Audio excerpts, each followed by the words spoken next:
6.3 지방선거 서울시장 선거 패배의 후유증에 직면하고 있습니다. 승리를 기대했던 서울에서 2030 세대 표심 이탈과 부동산 민심의 변화를 확인하면서 충격이 적지 않은 모습입니다. 민주당 내부에서는 이탈한 유권자들의 신뢰를 회복하지 못할 경우 향후 총선과 대선에서도 어려움을 겪을 수 있다는 위기감이 커지고 있는데요. 관련해 박성민 전 민주당 최고위원, 한가선 조국혁신당 대변인과 함께 이야기 나눠보겠습니다. 두 분 모두 안녕하세요. 안녕하세요. 네. 일단 어제 보도된 바에 따르면 6.3 지방선거 출구조사 보도에서 일부 지역에 성연령별 유권자 분석 자료가 이 사전투표자 예측 데이터가 좀 빠진 것으로 나타나면서 다소 수치에 좀 변화가 생겼는데요. 그럼에도 이번 서울시장 선거에서 가장 눈에 띄는 대목은 2030 세대의 표심입니다. 이 정원 후보가 최종 득표율에서는 1%포인트 안팎의 남짓 차이로 패했지만 이 방송 3사 출구 조사 결과에서는 30대 남성에서 오 후보에 대한 압도적인 지지가 좀 확인됐는데요. 이 결과를 두 분도 어떻게 좀 해석하는지 궁금한데요. 먼저 박성민 최고위원님부터 말씀해 주시겠어요?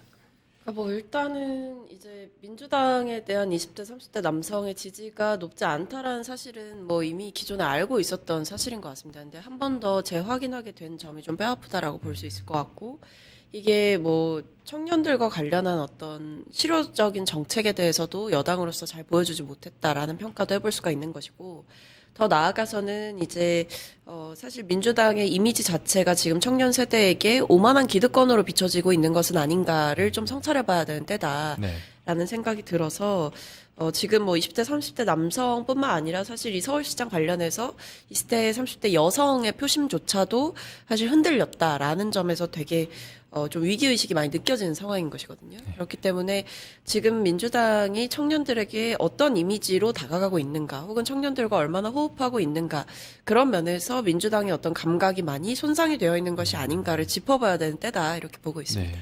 한가선 대변인님 좀 어떻게 보셨어요? 이제 어제 정정보도가 나왔잖아요. 사전 투표율이 집계가 안 됐었다라고 해서 이제 데이터가 살짝 달라지긴 했는데, 그럼에도 불구하고 20대 남성의 오세훈 후보 선택 비율은 굉장히 높은 것 같아요. 기존에는 75였어가지고 되게 충격이었지만 사실 여전히 한 70%가량으로 나오기 때문에 네. 이런 데이터가 왜 나오는 것일까를 좀 살펴볼 필요가 있을 텐데, 근데 저는 이 정치 고관여층과 저관여층을 조금 분리해서 봐야 될 것 같아요. 특히 이제 저관여층, 젊은 세대는 아무래도 정치에 좀 상대적으로 관심이 덜하다라는 측면이 있는데, 어떻게 보면 민주당이 이번에 좀 중도적인 입장을 선택을 하면서, 상대적으로 훨씬 보수 색채를 강하게 드러내는 후보, 그리고 훨씬 진보적인 색채를 강하게 드러내는 다른 후보들에 비해서 조금 특징이 부족하지 않았나? 그래서 그런 입지가 좀 줄어든 측면이 있었다는 생각이 들어요. 왜냐하면 이 데이터를 보면은 저는 주목해보고 싶은 부분이 20대 여성 부분이거든요. 네. 보면은 유지의 후보를 선택한 게 6.1%예요. 이게 다른 어떠한 연령과 성별에서 드러나지 않는 데이터고, 그리고 또 권영국 후보를 선택한 비율이 4.9%예요. 도합 11%가 이들을 선택을 했습니다. 이건 굉장히 유의미한 데이터라고 보는데, 이 두 후보는 성평등 아젠다를 전면에 드러낸 후보잖아요. 굉장히 적극적인 투표층이다라는 게 좀 보이고, 이 거대 양당이 강화될 수밖에 없는 이 정치 현실 속에서도 11%라는 유의미한 데이터가 이렇게 나왔다라는 부분에 있어서 주목할 필요가 있다라는 좀 생각이 듭니다. 네. 아무래도 앞서 한 대변인이 말씀해 주셨지만 이 여성 표심은 사실 2030 세대에서 그래도 민주당이나 아니면 진보 진영에서 조금 많이 표심을 획득할 수 있는 표심이었는데, 이번 서울시장 사전 그 결과를 보면 20대 여성에서는 정원 후보가 56.7, 오세훈 후보가 31.7%로 20대 여성에서는 아무래도 정원 후보가 역시 많은 득표를 했지만, 이 30대 여성에서는 정원 후보 51.3%, 그리고 오세훈 45.3%로 정원 후보가 앞서긴 했지만 격차가 그래도 그렇게 크진 않았거든요. 그러니까 여성 표심에서 확실히 20, 30대에서 남성 표심이 약간 국민의힘이나 보수 진영 쪽으로 가 있다면, 20, 30대에서 여성 표심은 그래도 민주 진보 진영 쪽의 표심이 좀 더 우위에 있었던 게 사실인데 최근 서울시장 결과에서는 30대 여성 표심만큼은 그래도 조금 박빙인 그런 결과가 나왔습니다. 민주당 입장에서 조금 상당한 위기로 좀 받아들이는 거 아닌가 이런 지적이 나오는데 어떻게 좀 보시는지. 그러니까 뭐 일단 두 가지가 있을 것 같은데요. 일단 서울 지역에서의 어떤 그 부동산과 관련한 견제 심리가 분명히 작동하지 않았나라는 생각이 들고 이제 그것은 뭐 성별이나 연령에 따라서 전통적으로 민주당을 지지했다라고 그냥 안심하고 볼 만한 그 대상들이 아니다라는 거죠. 그러니까 예를 들면 이제 20대, 30대 여성을 그냥 집토끼로 취급을 해서는 안 된다라는 게 한 번 더 드러난 상황이고 그리고 저는 뭐 그 어떤 후보의 어떤 그 정원호 후보 자체가 가지고 있었던 어떤 온건한 색채라는 것이 오히려 상대적으로 이제 민주당 후보다라는 점을 더 잘 각인시키지 못했던 것은 아닌가 이런 점도 좀 돌아보게 되거든요. 네. 그래서 이제 민주당을 전통적으로 지지해 왔고 혹은 꾸준히 지지했다라고 하더라도 이번에는 이 정원호 후보 자체에 대해서 민주당 후보다라는 점을 제대로 각인시키지 못한 것 아닌가 이런 생각도 좀 드는 결과인 것 같습니다. 네. 한 대표님 좀 어떻게 보셨어요? 일단 20, 30대가 조금 차이가 있는 것 같아요. 20대는 남성도 그렇고 여성도 그렇고 훨씬 더 젠더 이슈에 더 민감하게 반응하고 그게 투표 행동으로 좀 나타나는 것 같고요. 30대는 아무래도 조금 더 현실적인 측면을 다양하게 고려한 그런 투표였다고 보는데요. 일단은 그 지금 어디였는지 정확히 기억이 안 나는데 성평등 공약집이라고 해서 사이트를 만들어서 이제 배포가 되었던 게 저는 기억이 나거든요. 네. 그게 이제 모든 지방선거에 출마한 후보들 광역단체장부터 해가지고 쭉 성평등 공약을 얼마나 내놨는지를 딱 볼 수 있게끔 한 데이터였어요. 근데 제가 다 보진 못했고 광역단체장만 봤는데 정원 후보도 그렇고 오세훈 후보도 그렇고 그렇게 뚜렷하게 성평등 공약이 나타나지 않았었거든요. 그러니까 그런 측면에서는 별반 다를 게 없어 보였다. 20대 눈에는 그렇게 보일 수밖에 없었다라는 생각이 들고, 근데 30대 여성 같은 경우에는 좀 다양한 측면을 고려했을 것 같아요. 뭐 부동산도 그렇고 이런저런 좀 현실적인 내 삶에 경제적인 영향까지 끼칠 수 있는 것까지 고려를 해서 투표했기 때문에 이렇게 나타나지 않았을까 싶습니다.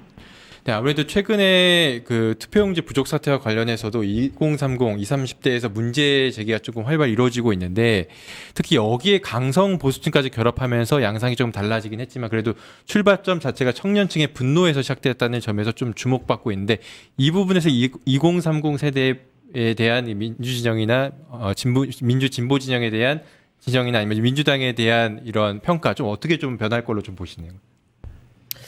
뭐 사실 이제 이 문제 자체가 이제 당이 뭐 갈릴 문제는 아닐 것 같아요. 그러니까 네. 왜냐하면 지금 뭐 민주당도 그렇고 국민의힘도 그렇고 이 투표용지 부족 사태에 대해서는 목소리를 높이고 있는 상황이고 그리고 민주당에서도 이제 국정조사 하겠다라고 하면서 안을 제출한 상황이거든요. 뭐 국민의힘도 마찬가지고 뭐 그것을 이제 어떻게 협의해 가느냐의 문제가 남아 있는 것인데 그러니까 제가 봤을 때는 뭐 이게 이 투표용지 부족 사태에 따라서 뭐 지지하는 정당이 갈리거나 그럴 것 같지는 않습니다만 다만 이제 이런 청년들의 어떤 분노가 투표용지 부족 사태에서 터져 나왔다라고 하는 것은 이제 이들의 감각과 좀 연관을 지어서 생각을 해볼 수가 있는 거죠.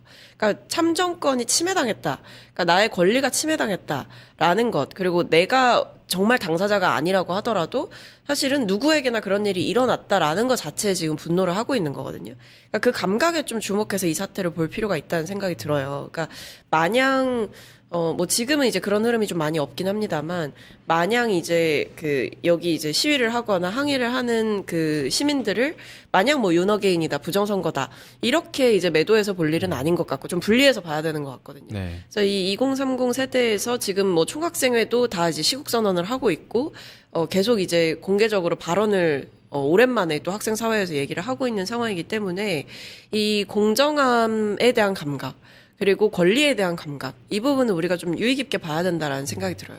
그러니까 아무래도 이번 투표용지 부족 사태가 물론 선관위의 문제긴 하지만 또 청년층에서 바라볼 땐 정부도 문제가 있는 거 아니야 이런 식의 좀 바라보는 시선도 있을 수 있기 때문에 향후 2030 세대에서 이 투표용지 부족 사태에 대해서 정부를 향해 좀 비판적인 입장으로 볼 수 있다. 이런 것 때문에 앞으로 향후 선거에서도 2030 세대의 표심이 조금 여당이 불리한 거 아니냐, 민주 진보 진영이 불리한 거 아니냐 이런 지적이 나오고 있거든요. 좀 어떻게 보시는지요, 대표님? 일단 앞서 박성민 의원님께서 말씀하신 거에 공감을 해요. 이게 좀 분리해서 볼 필요가 있다고 생각하거든요. 저는 투표용지 부족 사태 너무 심각한 문제라고 생각하고 이 2030 세대는 특히 나에게 당연한 것을 빼앗긴다고 느낄 때 참지 않는 성향이 있다고 생각해요. 기성세대에 비해 상대적으로. 그러니까 기성세대는 아무래도 뭐 살아온 환경 자체가 뭐 형제들도 많고 뭐 이런저런 좀 참는 것을 미덕으로 여기는 문화가 조금 더 있었다면 2030 세대는 자신을 표현하는 거에 더 익숙한 세대잖아요. 그렇기 때문에 참지 않는 성향이 있는데 특히 민주주의는 이 선배 세대 분들이 잘 이제 민주화를 닦아주신 덕분에 당연한 것이 되었단 말이죠. 이건 공기처럼 당연한 건데 이것이 침해되는 느낌을 받는다? 절대 참을 수 없는 남성 여성 할 것 없이 참을 수 없는 부분이 있다고 생각하고 그렇기 때문에 많은 분들이 지금 이제 광장으로 나가서 또 시위를 하고 집회를 하고 계신 것 같아요. 근데 저는 이게 자칫 극우화 움직임처럼 읽히는 게 좀 안타깝거든요. 마치 이게 무슨 진영 대결인 것처럼 여겨지는 측면이 있는데 그 이유는 실제로 극우화되고 있는 예를 들면 윤어게인 세력이라든지 등등이 이 집회를 이상하게 이용하고 있는 측면이 있다라고 생각을 해요. 그렇기 때문에 이게 마치 참정권에 대한 회복을 갈망하는 염원마저도 다 정부를 비판하는 것처럼 잘못 이해되는 것이 좀 안타깝고 그 부분은 좀 분리해서 볼 필요가 있지 않나 생각합니다. 네. 아무래도 이번에 정부 여당 같은 경우에는 아무래도 2030 세대의 표심을 조금이라도 얻기 위해서 주가 상승이라는 성과를 좀 적극적으로 부각을 했거든요. 하지만 결과적으로 40 세대, 그러니까 여당의 핵심 기반이라고 할 수 있는 40, 50, 50대에서는 조금 표심이 좀 결집이 됐지만 20, 30대 표심에서는 여전히 조금 민주당이 좀 부족한 성과를 얻지 않았나 이런 좀 지적이 나오는데 대변인님은 좀 이 부분 좀 어떻게 보셨는지? 이게 또 입장 차이가 있는 것 같아요.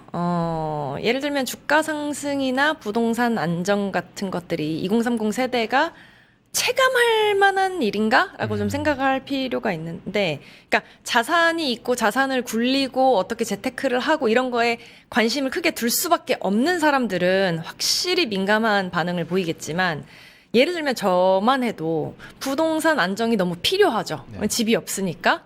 그리고 이제 뭐 전세나 월세도 너무 비싸니까. 그런데 부동산이 안정된다고 치면 그게 내가 집을 살 수 있는 상황이 되나? 저는 그렇지 않은 상황이에요. 그렇기 때문에 주식도 마찬가지죠. 뭐 예를 들면 통장에 100만 원이 있는 사람, 1000만 원이 있는 사람, 뭐 1억, 10억이 있는 사람이 다 주식 시장에 민감하게 반응한 정도가 다를 거란 말이에요.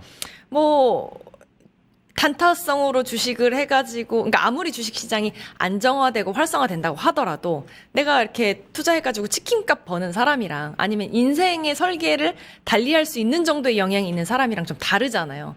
그렇기 때문에 2030 세대는 이런 부분에 있어서 조금 뭐랄까 체감하는 정도가 달랐기 때문에 이런 결과가 나오는 게 아닌가 그런 생각이 듭니다.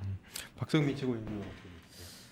저는 그 이제 주가 상승 자체는 굉장히 어필이 많이 됐다고 생각해요, 개인적으로. 다만 이제 그것이 이제 투표할 때까지 유지가 됐느냐, 그건 또 아니라고 생각을 해요. 그러니까 결국에는 이제 정부 여당에 대한 어떤 비판적 견제 심리가 작동을 했다라는 건데, 주가 상승은 처음에는 이제 어떤 호감을 줄 수 있는 요소였다라고 하더라도 사실 그 뒤에 뭐 예를 들면 조작기수 특검법이라든지 이런 부분은 저는 전체적으로 표심에 좀 영향을 많이 줬다라고 생각하기 때문에 어떤 견제 심리가 나타나게 되는 하나의 트리거가 있었을 수 있고, 그런 특검법으로부터 이제 생겨났던 논란들 자체가 결국 이제 이 권력을 다 몰아주면 안 되겠다라는 생각을 하게끔 했던 것 같거든요.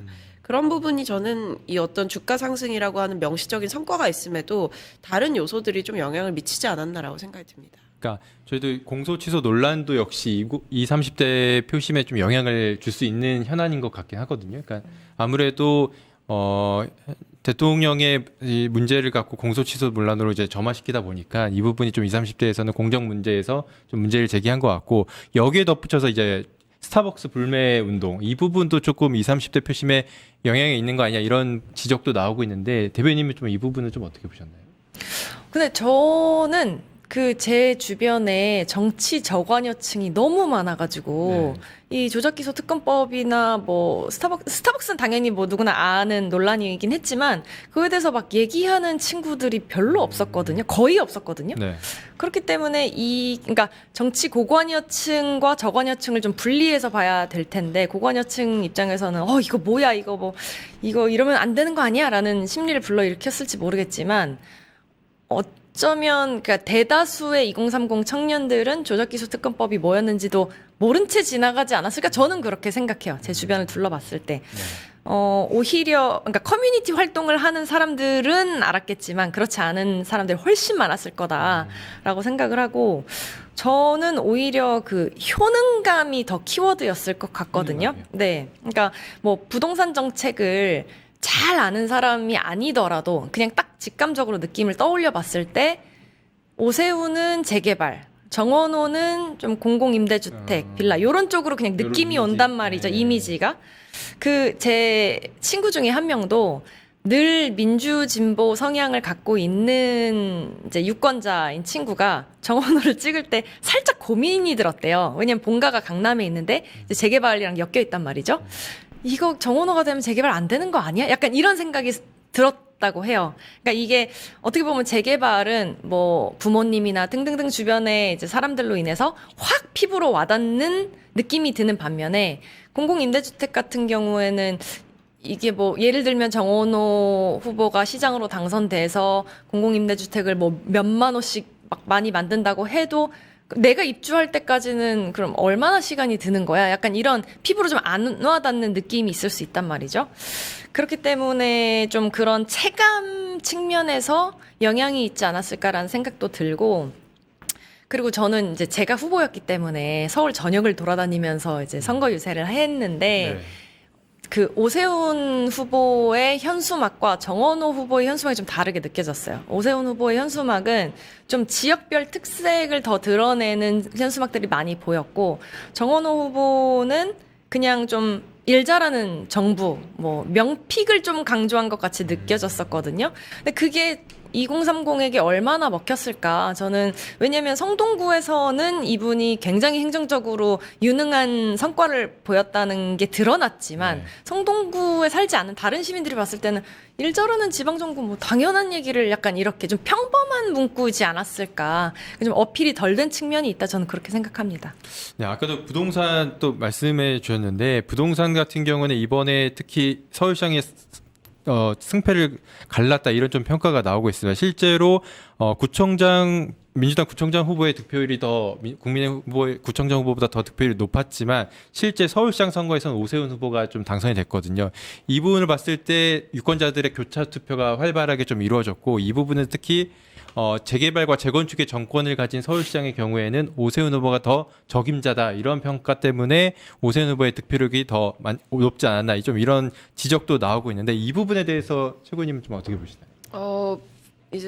이제 캠페인적으로 조금 그렇다면 아쉬운 부분을 봐야 될 것 같은데 이게 그럼 정원호 후보가 이제 성동구에서 냈던 성과, 특히 뭐 성수동 같은 케이스가 대표적일 수 있는데 이제 그런 성과를 서울 전역에 어떻게 이제 적용을 시킬 것인지에 대해서 잘 어필이 됐는가 이걸 좀 짚어봐야 될 것 같아요. 그러니까 사실 강점이 있는 후보거든요. 그러니까 성수동이라는 어떤 성공적인 케이스가 있었고 또 그리고 우리가 뭐 한강벨트라고 불리거나 부동산 민심이 굉장히 좀 어렵다, 민주당 입장에서 쉽지 않다라고 보는 지역에서 강점을 가질 수 있는 후보였다고 저는 생각을 하는데 정원호 후보의 성과나 아니면 행정을 이제 해왔던 지역 자체가 근데 그런 부분에서 좀 생각보다 어필을 많이 못했던 것 같다. 강조를 많이 못했던 것 같다라는 생각이 들고 그러다 보니까 사실 오세훈 그 시장이 약속을 했던 공급량조차 지키지 못했었던 시장이었음에도 불구하고 이런 재개발, 재건축 고가 사실은 더 유권자들에게 어필이 될 수 있었던 상황이 아닌가.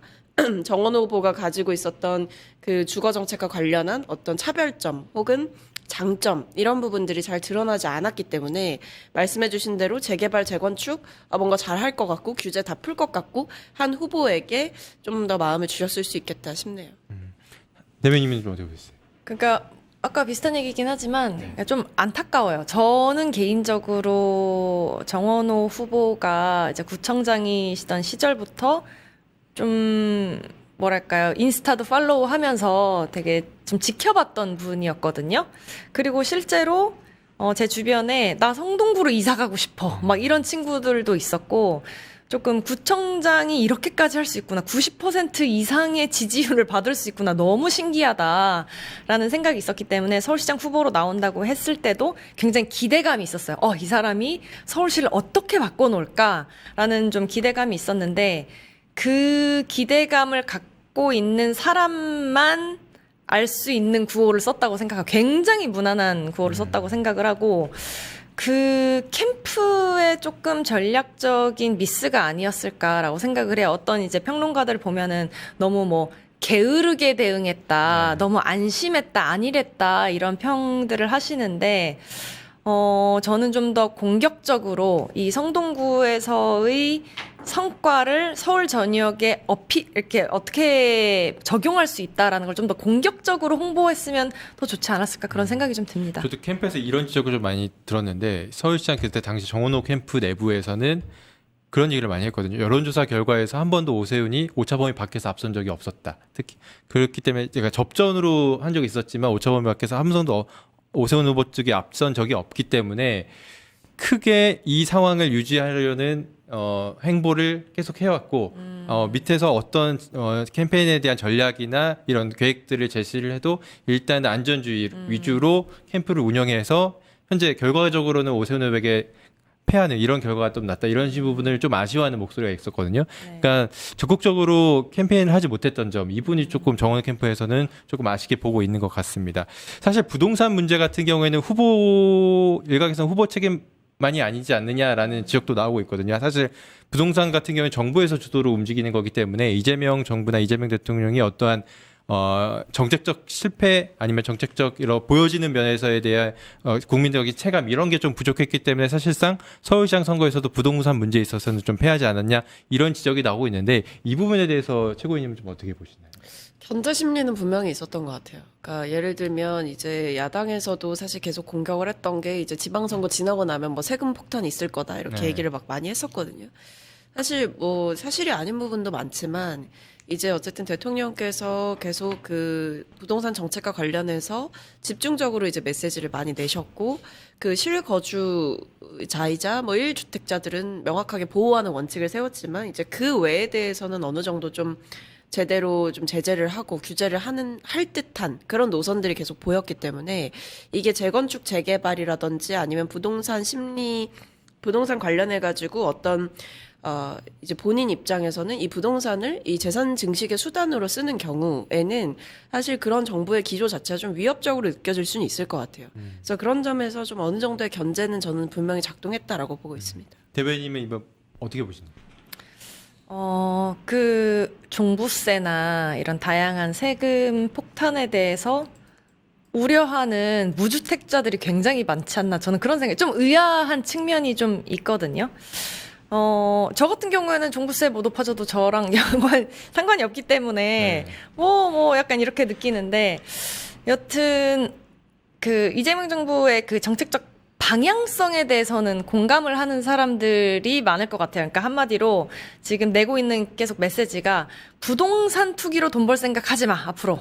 하지만 또 자산 증식에 대한 욕망 자체를 억누를 수는 없는 거기 때문에, 네. 다른 뭐 주식의 안정성, 활성화 이런 측면에서 또 투자를 할 수 있는 측면 열어놓는 거잖아요. 하지만 이제 부동산 투기로 인한 그 부동산 가격의 비정상적인 상승은 막겠다라는 그 큰 방향성이 있는 건데, 그 자체에는 공감하는 사람들이 많겠지만, 또 실제로 경제적 서민계층에 속한 사람이 그 방향성에 대한 공감을 투표 행동으로까지 나타내는 데는 아직 좀 시간이 걸리는 것 같고 과도기인 상태인 것 같아요. 그 이유로 보면은, 이렇게 예를 들면 세금을 많이 부자들한테 걷어들여서 좀 서민계층의 삶의 질을 높이는 방향으로 쓰겠다라는 그 방향성 자체는 공감하지만, 실제로 내 삶에 그렇게 삶의 질을 높일 만한 효용성이 있을 것인가에 대한 의문을 갖고 있는 것 같거든요. 그러니까 한마디로 좀 믿지 못한다는 거죠. 세금이 쓰이는 그런 방식이.